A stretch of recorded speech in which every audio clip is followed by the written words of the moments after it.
Here's the process I used to edit this 16,000 ISO photo of a crow to go from this to this. So I started off by using the denoise feature, which is built into Lightroom. I felt like this would be quite essential when dealing with a 16,000 ISO photo.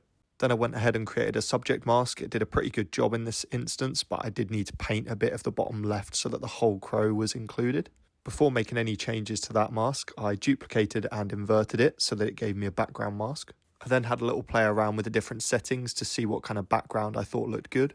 For the light, I ended up settling on increasing the contrast, but reducing the highlights and the whites. I gave it a little bit of warmth with the temperature slider. And then I reduced the clarity and dehaze a little to make the background a little bit less distracting.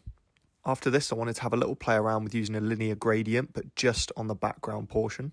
So I created the linear gradient as usual, but then used the subtract option and selected subject to remove the subject. I did have to then paint over that bottom left portion with the brush again.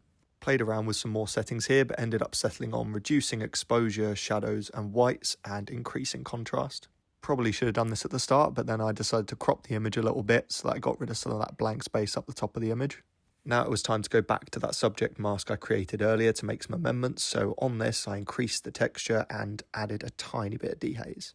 I then wanted to darken that bottom left section of the image where the crow is coming from. So I created a linear gradient there and reduced the exposure on this. I removed the reeds that were in front of the crow using the remove tool. And then I wanted to add a bit of light from the top right of the image. So I created a radial gradient and I increased the exposure on this and also added a bit of saturation.